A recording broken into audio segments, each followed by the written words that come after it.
जय श्री कृष्ण। राधे राधे दर्शकों। अब तक हम आपको कार्तिक मास महात्म्य के 1 से लेकर 33 अध्याय तक की कथा का श्रवण करवा चुके हैं। अब कार्तिक मास के आखिरी के 34 और 35वें अध्याय की कथा का श्रवण हम आपको करवा रहे हैं। इन कथाओं का अंत में आप श्रवण अवश्य करें ताकि आपको कार्तिक मास महात्म्य के कथा का पुण्य फल प्राप्त हो। अब हम चलते हैं 34वें और 35वें अध्याय की ओर। जय श्री कृष्ण। राधे राधे अवश्य बोल दें और चैनल को सब्सक्राइब भी जरूर कर लें। ऋषियों ने पूछा, हे सूत जी, पीपल के वृक्ष की शनिवार के अलावा सप्ताह के शेष दिनों में पूजा क्यों नहीं की जाती? सूत जी बोले, हे ऋषियों, समुद्र मंथन करने से देवताओं को जो रत्न प्राप्त हुए उनमें से देवताओं ने लक्ष्मी और कौस्तुभ मणि भगवान विष्णु को समर्पित कर दी थी। जब भगवान विष्णु लक्ष्मी जी से विवाह करने के लिए तैयार हुए तो लक्ष्मी जी बोली, हे प्रभु, जब तक मेरी बड़ी बहन का विवाह नहीं हो जाता तब तक मैं छोटी बहन आपसे किस प्रकार विवाह कर सकती हूँ। इसलिए आप पहले मेरी बड़ी बहन का विवाह करा दें, उसके बाद आप मुझसे विवाह कीजिए।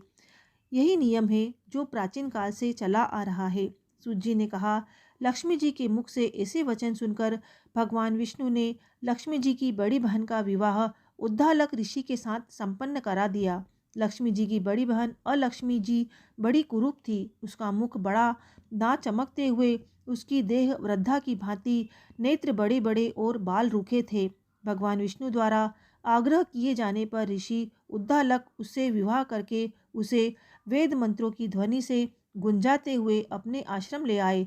वेद ध्वनि से गुंजित हवन के पवित्र धुएं से सुगंधित उस ऋषि के सुंदर आश्रम को देखकर अलक्ष्मी को बहुत ही दुख हुआ।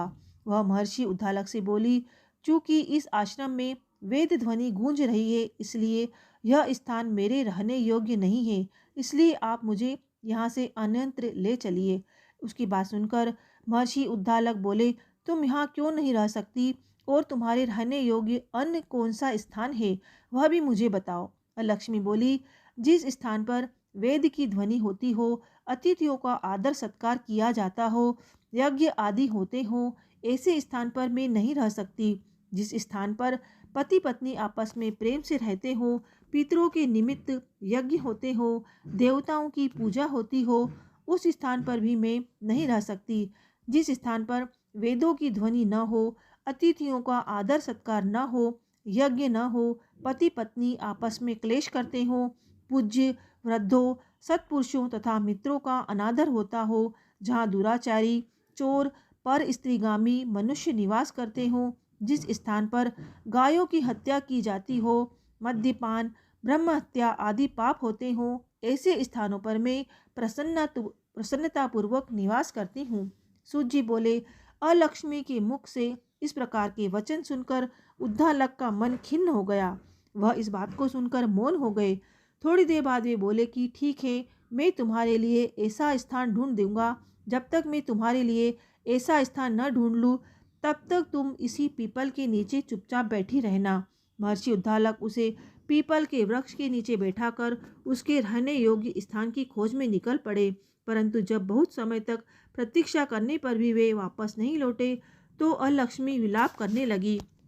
जब वैकुंठ में बैठी लक्ष्मी जी ने अपनी बहन अलक्ष्मी का विलाप सुना तो वे व्याकुल हो गई। वे दुखी होकर भगवान विष्णु से बोली, हे प्रभु, मेरी बड़ी बहन पति द्वारा त्यागे जाने पर अत्यंत दुखी है।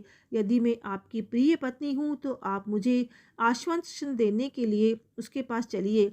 लक्ष्मी जी की प्रार्थना पर भगवान विष्णु लक्ष्मी जी सहित उस पीपल के वृक्ष के पास गए जहाँ अलक्ष्मी बैठकर विलाप कर रही थी। उसको आश्वासन देते हुए भगवान विष्णु बोले, हे अलक्ष्मी, तुम इसी पीपल के वृक्ष की जड़ में सदैव के लिए निवास करो, क्योंकि उसकी उत्पत्ति मेरे ही अंश से हुई है और इसमें सदैव मेरा ही निवास रहता है। प्रत्येक वर्ष गृहस्थ लोग तुम्हारी पूजा करेंगे और उन्हीं के घर में तुम्हारी छोटी बहन का वास होगा। स्त्रियों को तुम्हारी पूजा विभिन्न उपहारों से करनी चाहिए। मनुष्यों को पुष्प, धूप, दीप, गंध आदि से तुम्हारी पूजन करनी चाहिए, तभी तुम्हारी छोटी बहन लक्ष्मी उन पर प्रसन्न होगी। सूत जी बोले, ऋषियों, मैंने आपको भगवान श्री कृष्ण, सत्यभामा तथा पृथु नारद का संवाद सुना दिया। जिसे सुनने से ही मनुष्य के समस्त पापों का नाश हो जाता है और अंत में वैकुंठ को प्राप्त होता है। यदि अब भी आप लोग कुछ पूछना चाहते हैं तो अवश्य पूछिए, मैं उसे अवश्य कहूँगा। सूत जी के वचन सुनकर शौनक आदि ऋषि थोड़ी देर तक प्रसन्नचित वहीं बैठे रहे। तत्पश्चात वे लोग बद्री नारायण जी के दर्शन हेतु चल दिए। जो मनुष्य इस कथा को सुनता या सुनाता है उसे इस संसार के समस्त सुख प्राप्त होते हैं। तो 34वें अध्याय की कथा यहीं समाप्त होती है। वीडियो काफ़ी लंबी हो जाएगी, इसलिए अगले अध्याय 35वें अध्याय की कथा हम आपको कल श्रवण करवाएंगे।